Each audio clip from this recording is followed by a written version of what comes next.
The story of Neymar da Silva Santos Jr. does not begin on the sun-drenched beaches of Copacabana, as the cliché might suggest, but in the modest, working-class confines of Mogi das Cruzes, a municipality in the greater São Paulo region. Born on February 5, 1992, Neymar entered a world of limited means but boundless footballing dreams. His father, Neymar Santos Sr., was a former professional footballer whose own career had been modest and cut short by injury.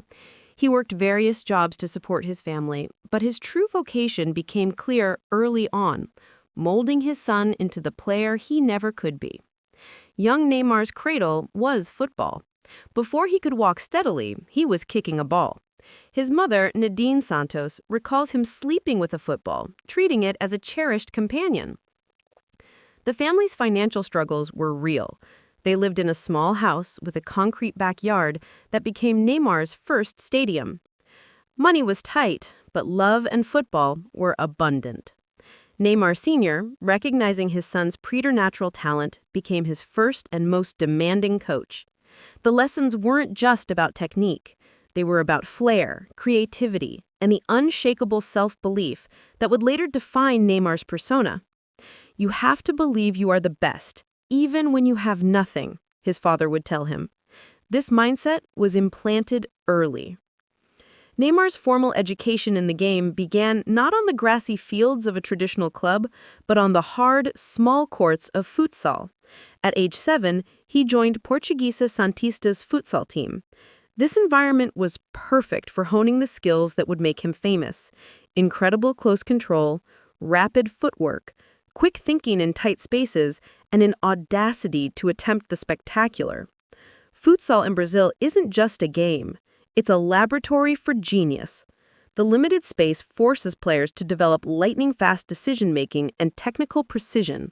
Neymar thrived. He would routinely dribble past entire teams, scoring goals that left coaches and parents shaking their heads in disbelief. Videos from this era show a tiny boy with a mop of curly hair dancing around opponents twice his size with a fearlessness that bordered on arrogance. He wasn't just playing, he was performing. His reputation as a child prodigy grew. By age 11, he had attracted the attention of scouts from Santos FC, one of Brazil's most historic and prestigious clubs, famed for producing Pelé. A trial was arranged. The story goes that after watching Neymar play for just a few minutes, the youth coordinator turned to Neymar Sr. and said, "We'll take him. Don't let him go anywhere else." In 2003, the family made the pivotal move to Santos, a coastal city, so their son could join the club's famed youth academy. It meant sacrifice: Neymar Sr. leaving his job, the family moving into a modest apartment provided by the club. But the belief in the boy's destiny was absolute. At Santos, the legend of Neymar Jr. began to crystallize.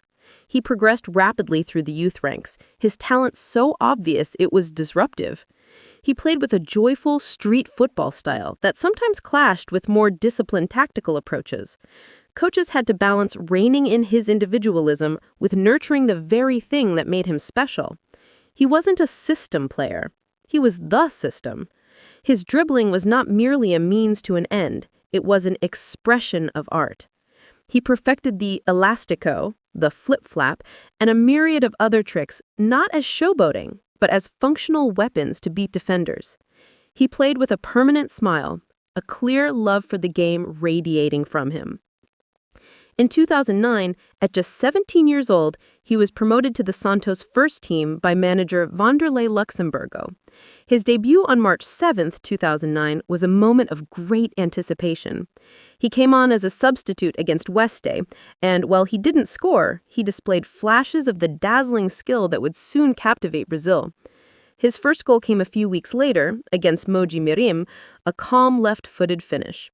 But it was in the 2010 season that he truly exploded onto the national consciousness.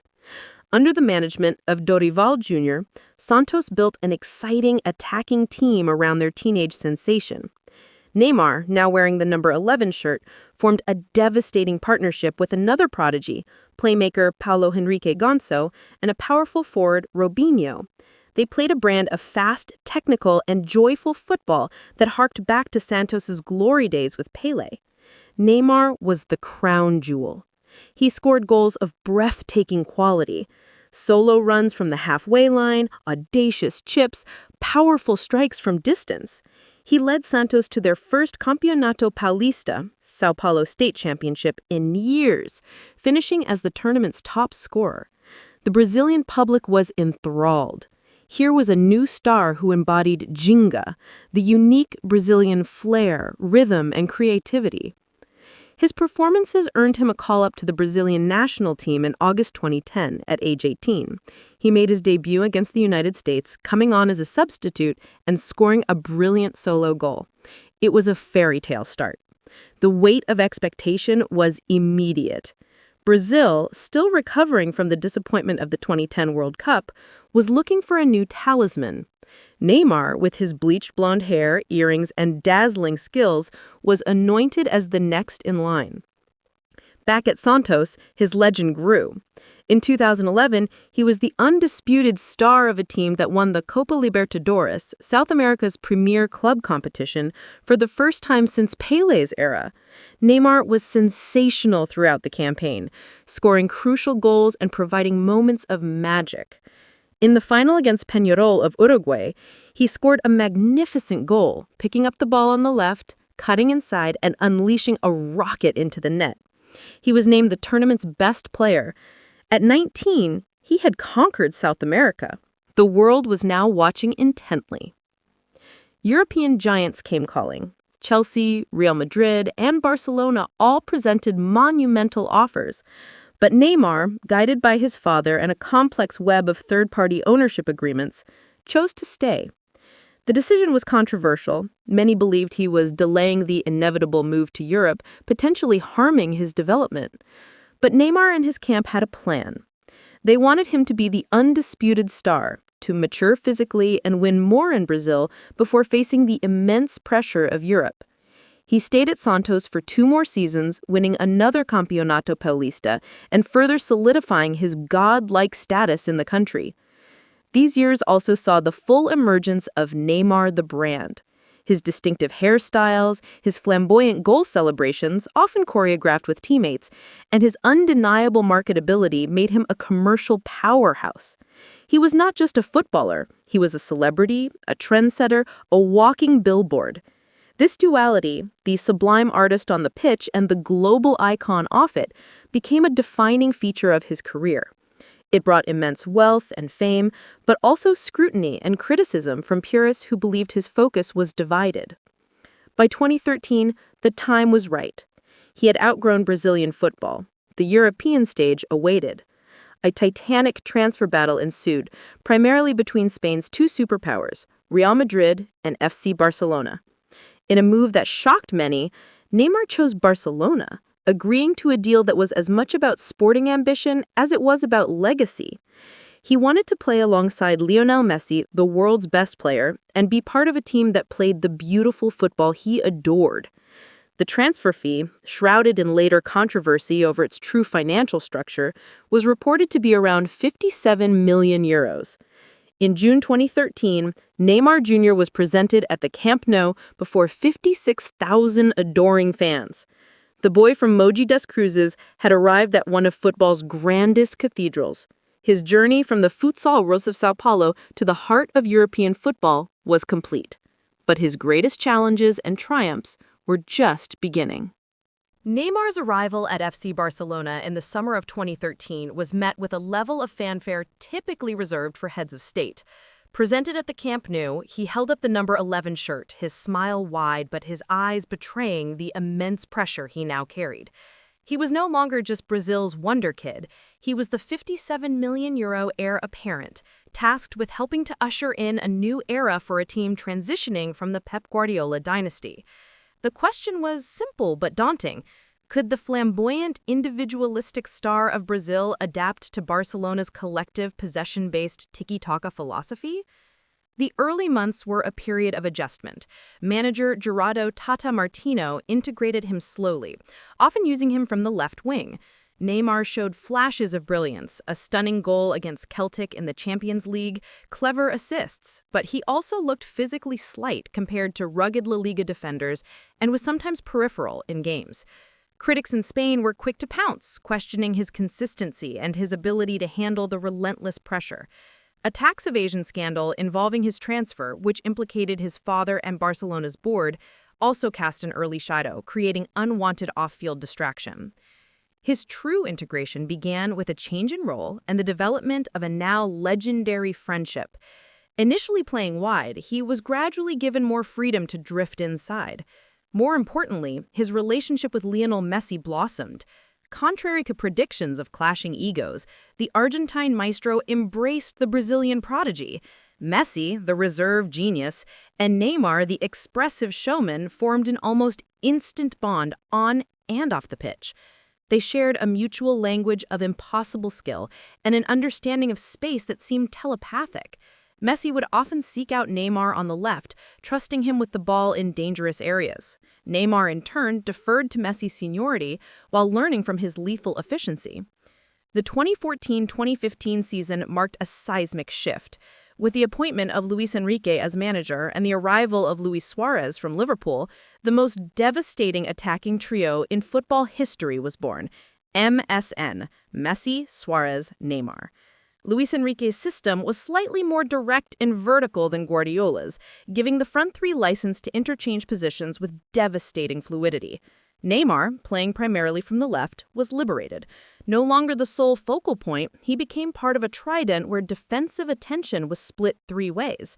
This space allowed his genius to flourish. The chemistry was magical and deeply human. The three stars, along with their families, became close friends. This off-field bond translated into intuitive understanding on the pitch. They played with joy, with a series of back heels, flicks, and one-touch combinations that seemed choreographed. Neymar's role was multifaceted.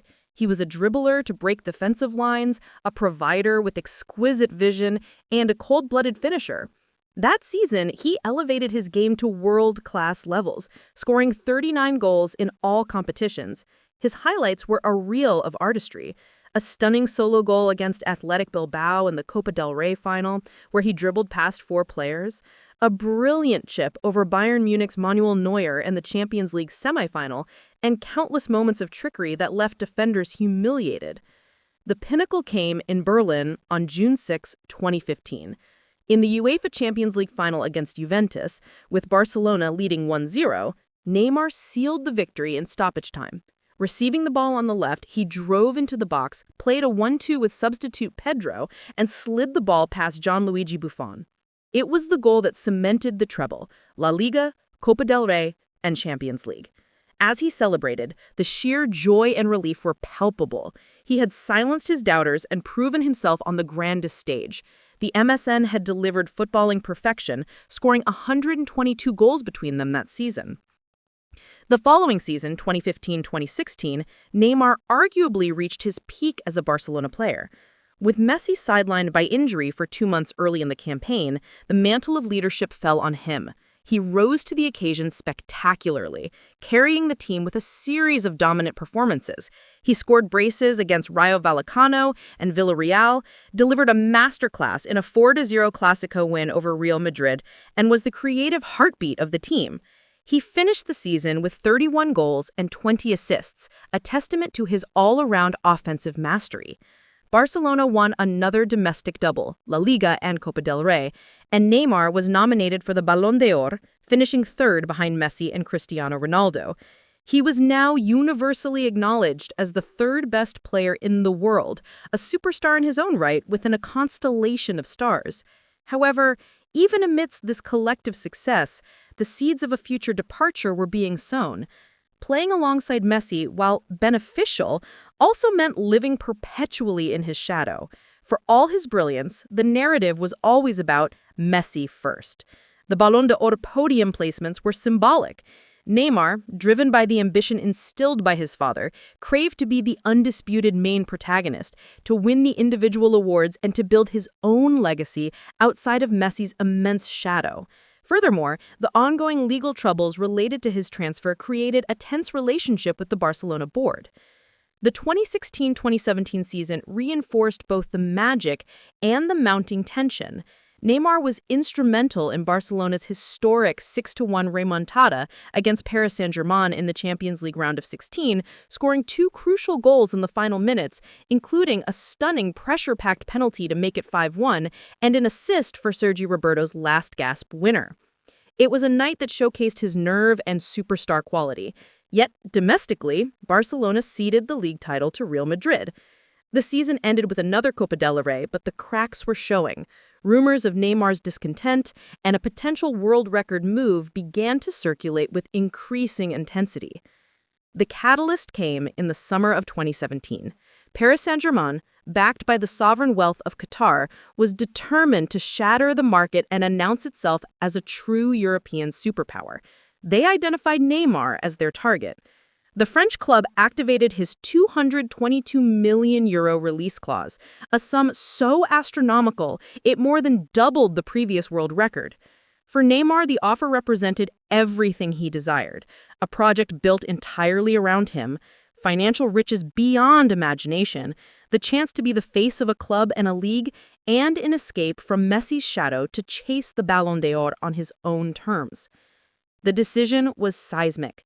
In August 2017, FC Barcelona announced, to the shock and devastation of its fans, that Neymar had met the release clause. His departure was not a simple transfer. It felt like a betrayal to many culés. He had been part of a beloved historic trio, and he was leaving it at its peak. In his farewell message, Neymar spoke of a difficult decision and his desire for a new challenge. The football world was split. Some saw it as a mercenary move motivated by money and ego. Others viewed it as a brave step for a player wanting to carve his own path, to step out of a supporting role and become the lead actor. His time at Barcelona was a resounding sporting success: 2 La Liga titles, 3 Copa del Rey trophies, 1 Champions League, a Club World Cup, and a Spanish Super Cup. More than the silverware, he left as 1/3 of an attacking trinity that redefined modern football. A player who had grown from a promising talent into a genuine world-class superstar. But as he boarded the flight to Paris, the question remained: had he left paradise for a gilded cage, trading the certainty of glory for the uncertain pursuit of individual destiny? Neymar's arrival in Paris in August 2017 was less a transfer and more a coronation. Paris Saint-Germain rolled out the red carpet, literally and figuratively, for their new emperor. The €222 million fee was a statement of intent that echoed around the football world. He was presented at the Parc des Princes alongside a beaming club president, Nasser Al-Khelaifi, with the Eiffel Tower projected onto the pitch. He was given the iconic number 10 shirt, previously worn by club legend Zlatan Ibrahimovic. The message was unambiguous. This was now Neymar's kingdom. The project was built to win the UEFA Champions League, and he was the crown jewel meant to deliver it. The early impact was spectacular. Paired with the emerging French phenomenon Kylian Mbappé, who arrived on loan with an obligation to buy, and the seasoned goalscorer Edinson Cavani, PSG's attack looked terrifying on paper. On the pitch, Neymar immediately dominated Ligue 1. He played with a liberated joy, showcasing his full repertoire of tricks, flicks, and devastating end product. He scored 28 goals and provided 16 assists in just 30 appearances across all competitions in his debut season. PSG stormed to a domestic treble: Ligue 1, Coupe de France, Coupe de la Ligue. Neymar was the undisputed star, the player everyone paid to see. He was the main man, just as he had desired. However, the cracks in this golden project began to show sooner than anyone expected. The first major issue was the Champions League. The ultimate prize, the reason for his record-breaking move, remained elusive. In his first season, PSG was eliminated in the round of 16 by Real Madrid. Neymar missed the second leg through injury, watching helplessly as his team crashed out. The narrative of PSG's European fragility persisted. More disturbingly, his relationship with teammate Edinson Cavani soured over penalty-taking duties, revealing a petulant side that overshadowed his brilliance. A now infamous on-pitch argument over who would take a spot kick against Lyon exposed underlying tensions and a lack of the familial cohesion he had enjoyed at Barcelona. Then came the injuries. A fractured metatarsal in his right foot in February 2018 ruled him out for 3 months, cruelly ending his season just before the Champions League knockout stages. This injury would become a haunting refrain. The physical demands of League One, where defenders often used rugged, sometimes brutal, tactics to stop him, took a heavy toll. Neymar's playing style, based on daring dribbles and inviting challenges, made him a constant target. His response to these tackles, often involving dramatic rolls and prolonged stays on the ground, began to draw as much attention as his skills. Critics labeled him a diver, accusing him of simulation and a lack of toughness. The Neymar roll became a global meme, damaging his reputation among neutral fans.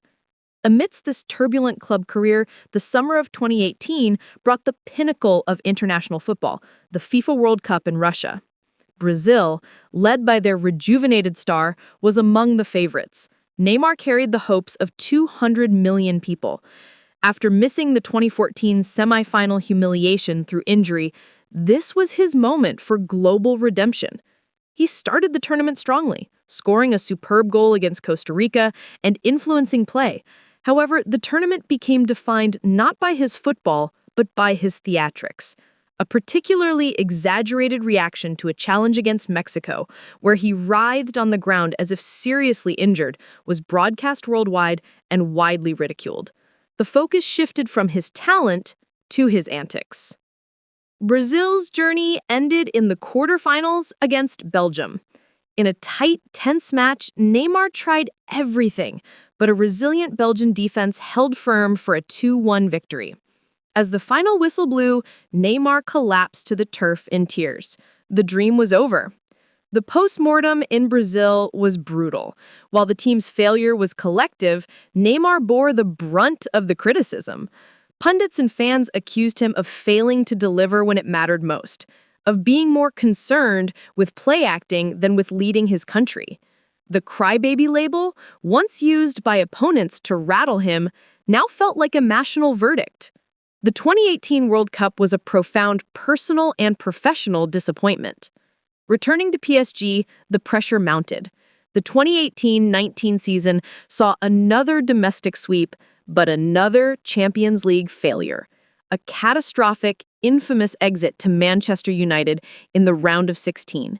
PSG won the first leg 2-0 at Old Trafford, but conceded a last-gasp penalty at home to lose on away goals. Neymar, again, was injured and watching from the stands. The image of him in the stands, distraught and helpless, symbolized PSG's recurring nightmare. His relationship with the PSG fans also began to fray. His frequent injuries, coupled with persistent rumors linking him with a return to Barcelona, a saga that played out publicly every summer, led to accusations of a lack of commitment. Ultras displayed banners questioning his loyalty. The 2019-2020 season, disrupted by the COVID-19 pandemic, finally offered a glimpse of European glory. PSG reached the Champions League final for the first time in their history. Neymar was phenomenal in the knockout stages, particularly in the quarterfinal against Atalanta, where he was the best player on the pitch, driving the team forward single-handedly. In the final against Bayern Munich, he had PSG's best chance, but his shot was saved by Manuel Neuer.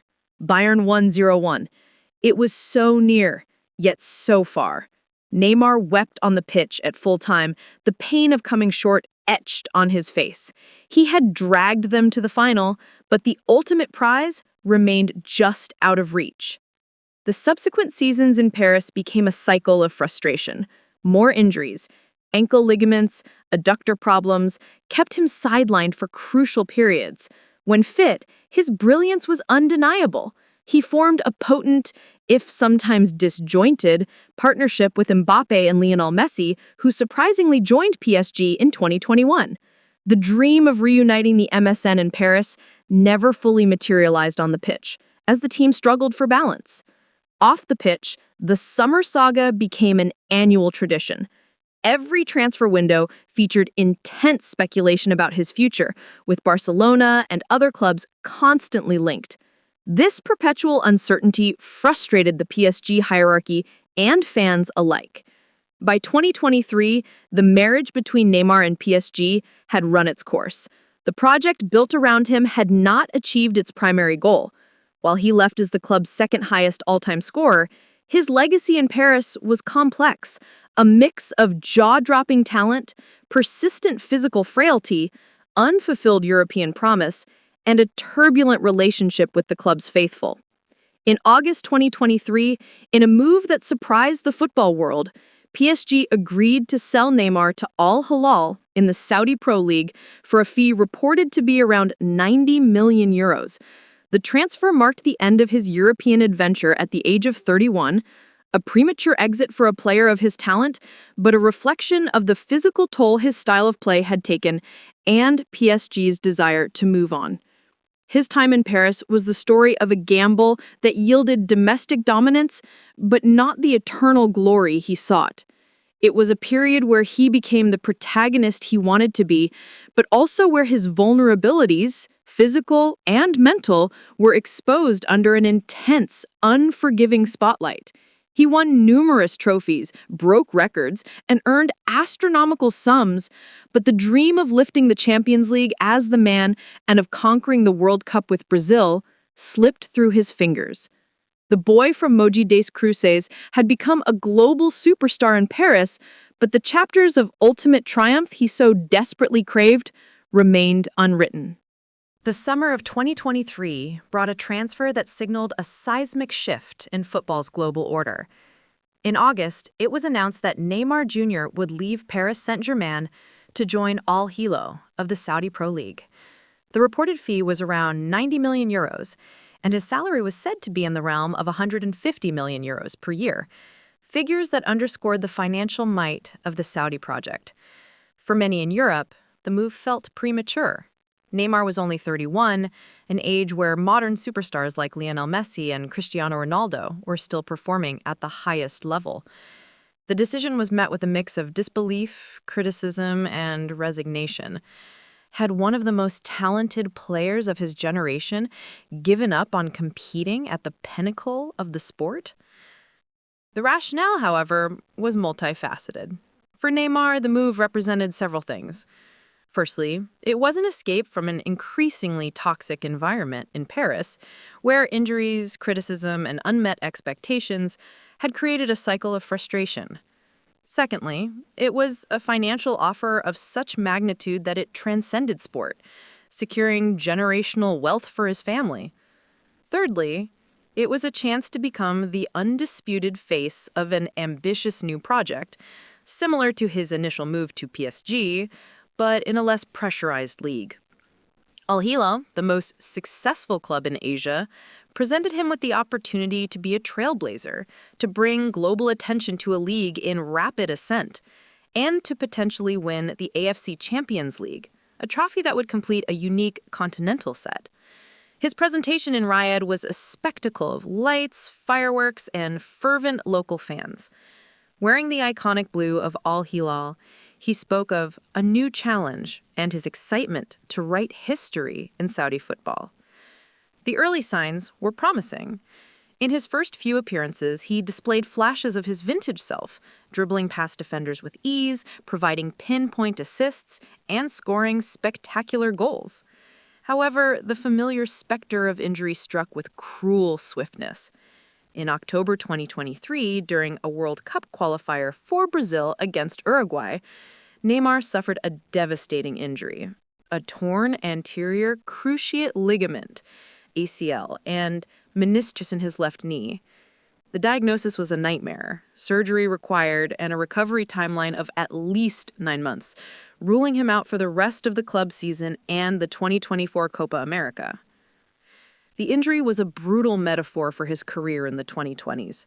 Moments of sublime promise interrupted by physical breakdown. As he began the long, lonely road of rehabilitation, questions about his long-term future intensified. Could he return to his previous level after such a severe injury at his age? Would his explosive, driggle-heavy style be possible? The Hilal chapter, intended as a new beginning, was put on indefinite hold. Parallel to his club journey, Neymar's story with the Brazilian national team is a central, often agonizing, pillar of his legacy.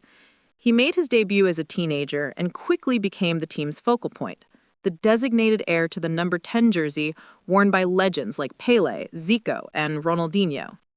His early years with the Seleção were triumphant. He was the standout player and top scorer as Brazil won the 2013 FIFA Confederations Cup, dazzling in the final against Spain. He was the charismatic leader of the team that entered the 2014 World Cup on home soil as favorites. Then came the fracture. In the quarterfinal against Colombia, he was kneed in the back by Juan Camilo Zúñiga, suffering a fractured vertebrae. His World Cup was over. He watched from a hospital bed as Brazil was humiliated 7-1 by Germany in the semifinal.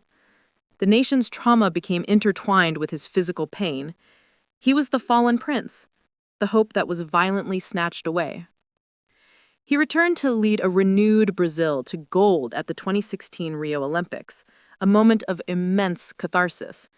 Scoring the winning penalty in the shootout against Germany in the final, he collapsed in tears. The weight of a nation's expectation momentarily lifted. It was arguably his most cherished achievement in the yellow jersey. But the World Cup curse persisted.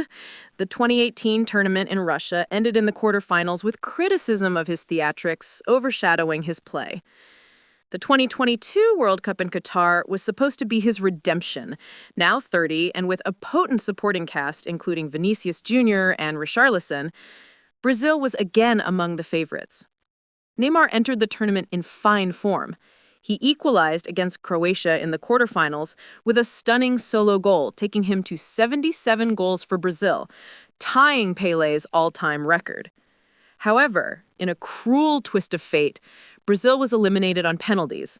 Neymar, designated as the fifth penalty taker, never got to take his kick.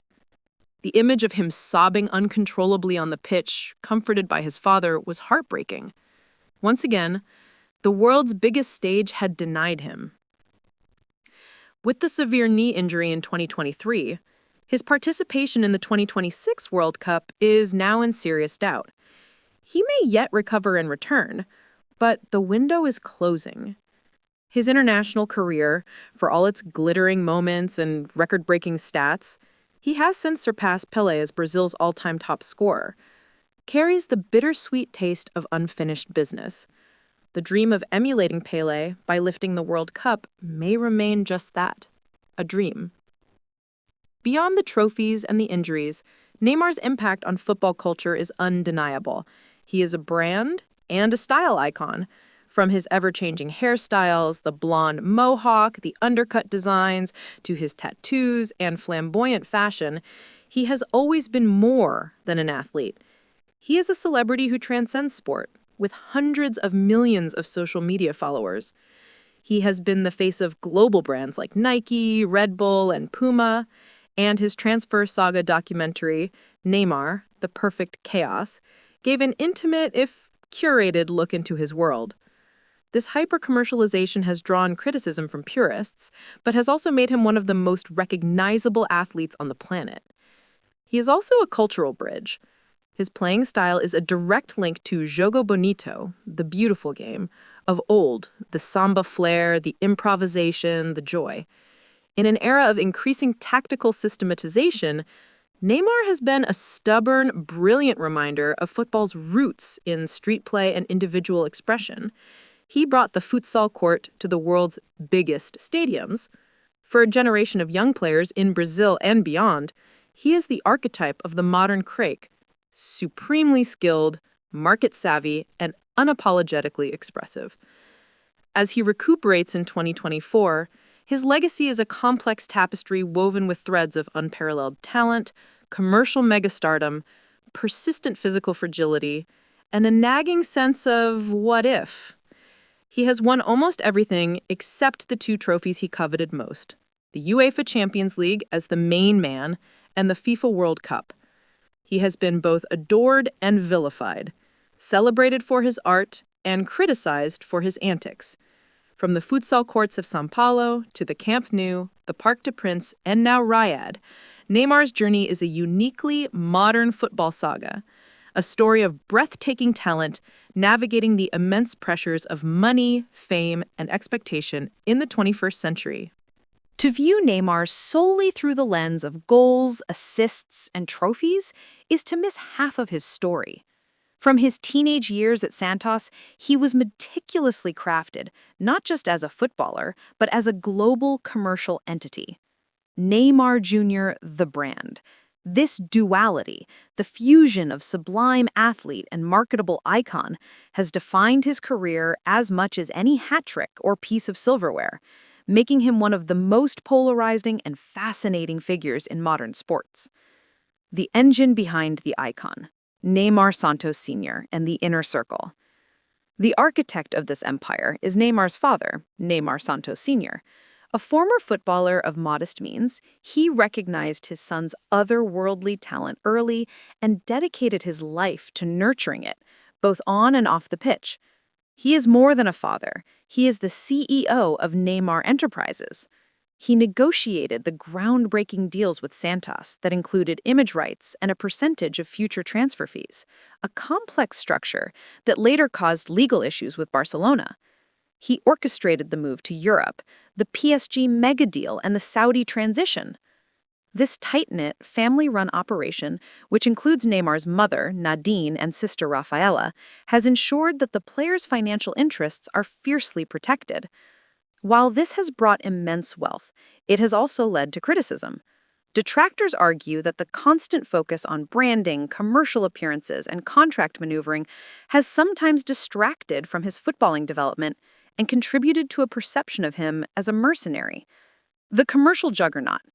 Neymar's marketability is rooted in his magnetic, camera-friendly personality and his connection to Brazil's vibrant culture. He became a pioneer in the social media age. His Instagram account, with over 200 million followers, is a carefully curated mix of football highlights, family moments, luxurious lifestyle shots, and promotional content. He understands the power of his image and has leveraged it into staggering wealth beyond his football salary. His endorsement portfolio is a who's who of global brands.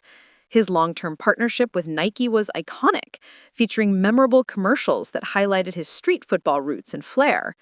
After a high-profile split, he signed an even more lucrative deal with Puma, becoming their flagship athlete. He has been the face of Red Bull, appearing in extreme sports-style content that aligns with his daring persona. Other major partners have included Santander, Gillette, Beats by Dre, and Epic Games, Fortnite. In 2022, he launched his own lifestyle brand, NJR, to sell clothing, footwear, and accessories. This venture into entrepreneurship signals his preparation for a post-playing career. Forbes has consistently ranked him among the world's highest-paid athletes for a decade, with the majority of his income often coming from endorsements. The polarizing on-field persona. Neymar's playing style is inherently provocative. He doesn't just beat defenders, he humiliates them with audacious skill. This showmanship, while thrilling for fans, invites physical retaliation. His response to these challenges has shaped his controversial reputation. Neymar is one of the most fouled players in football history. To protect himself and draw referees' attention, he developed a tendency to exaggerate contact, the infamous Neymar roll. While some view this as gamesmanship, a necessary evil in a sport where referees often need prompting to protect skillful players, a larger audience sees it as embarrassing simulation that undermines the sport's integrity. This duality makes him a frustrating figure, capable of producing moments of pure, beautiful football in one instant and engaging in petty, theatrical behavior the next. His emotional volatility also fuels the polarization. He wears his heart on the sleeve, which can manifest as passionate leadership or petulant outbursts. The arguments over penalties at PSG, the fiery clashes with opponents, and his tendency to react strongly to refereeing decisions paint a picture of a player who struggles to control his emotions under pressure. This contrasts sharply with the icy composure of a Messi or Cristiano Ronaldo in their prime. The lifestyle and the spotlight.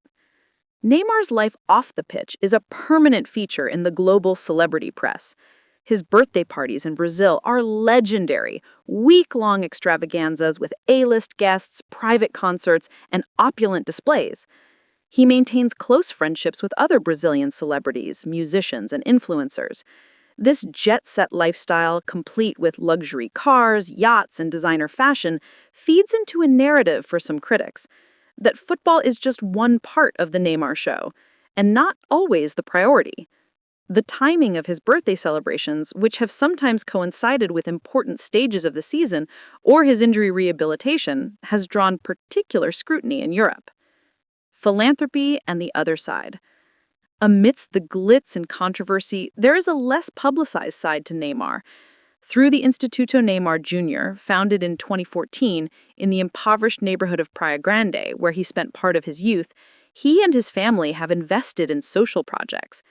The institute provides educational, health, and sporting facilities for thousands of disadvantaged children and families.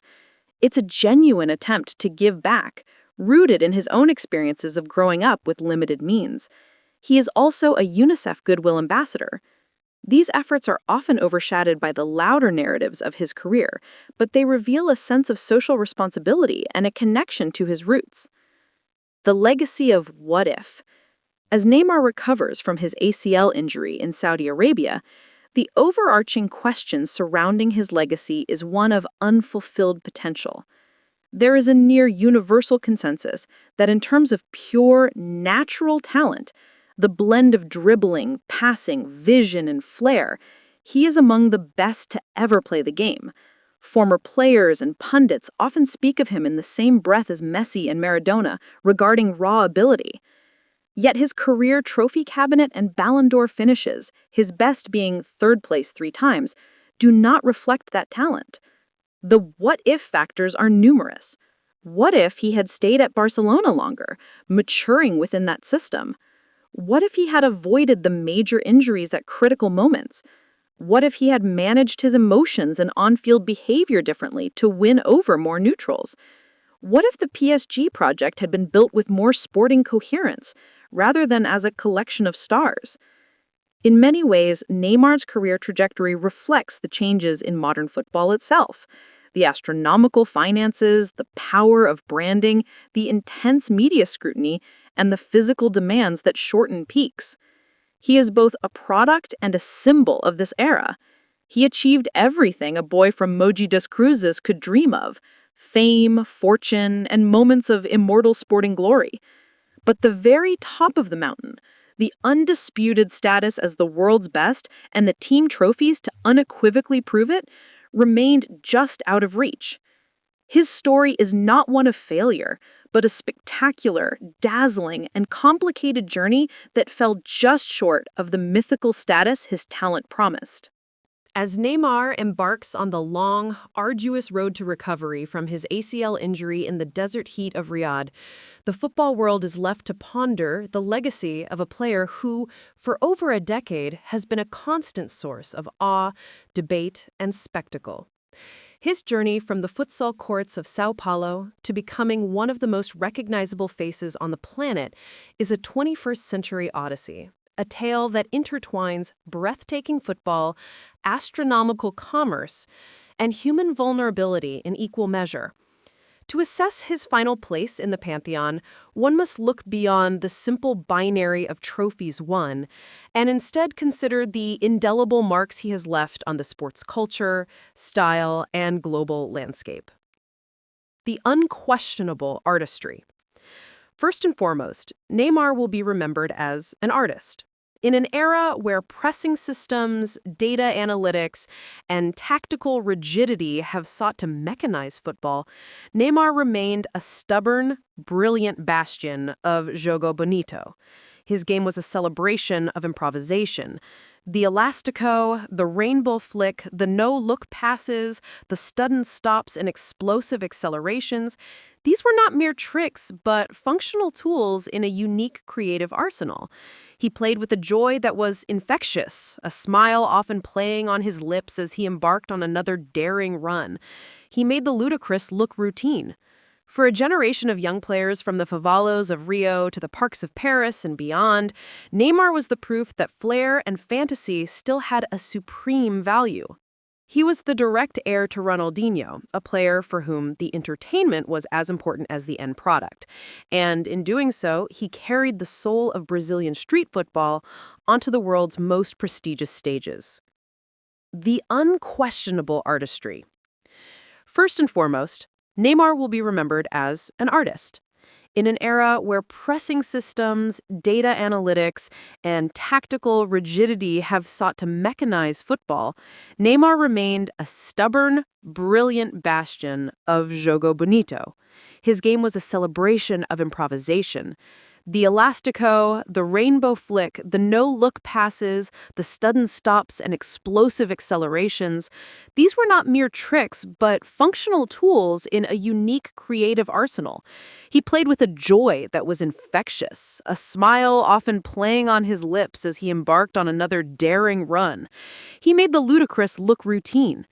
For a generation of young players from the favelas of Rio to the parks of Paris and beyond, Neymar was the proof that flair and fantasy still had a supreme value. He was the direct heir to Ronaldinho, a player for whom the entertainment was as important as the end product.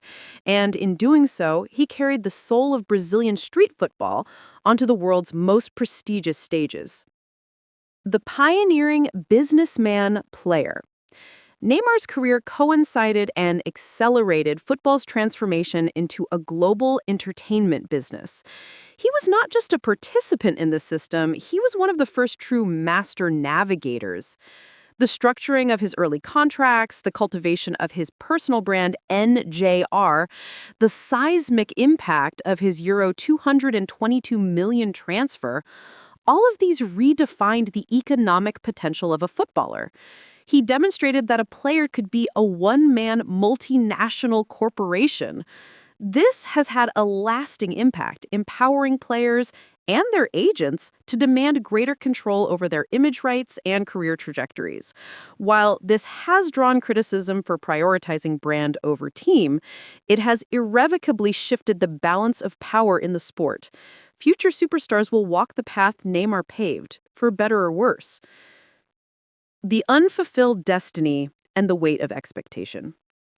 Yet, the shadow over his legacy is the persistent sense of a destiny only partially realized. From the moment he emerged at Santos, he was anointed as the one who would bridge the gap between Pelé's era and the modern age, who would lead Brazil back to World Cup glory, and who would dethrone Messi and Ronaldo as the world's best. This was an immense, perhaps unfair burden. His career choices, the move to PSG for protagonism, the style that invited injury, the emotional reactions, can be viewed as the actions of a man straining under the weight of these expectations, desperately trying to carve out a kingdom of his own. The statistics are stellar. Over 400 career goals, 250-plus assists, a treble with Barcelona, multiple domestic league titles in 2 countries, a Champions League winners' medal, and Olympic gold, and the status as Brazil's all-time leading scorer. For 99.9% of professional footballers, this would be an immortal dream career.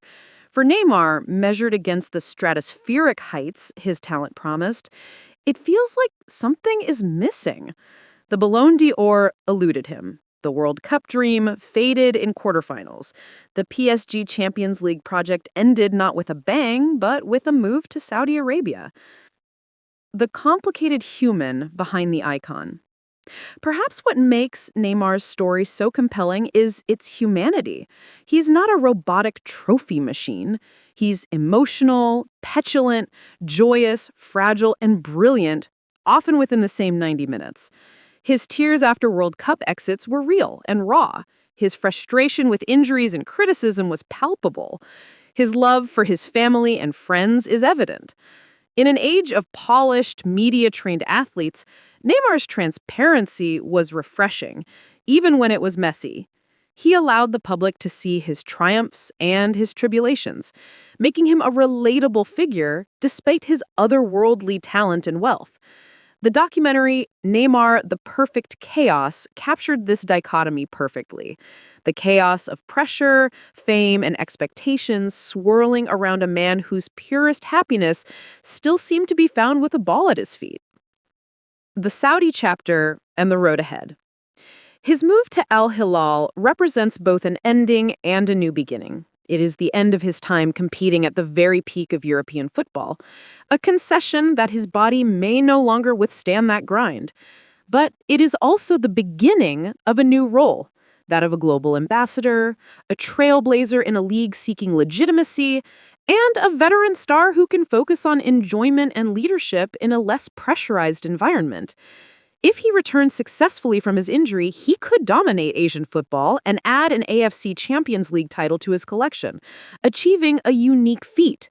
More importantly, it offers him a chance to play with less pain, less scrutiny, and perhaps more of the joy that first propelled him. The final verdict: a flawed genius who defined an era.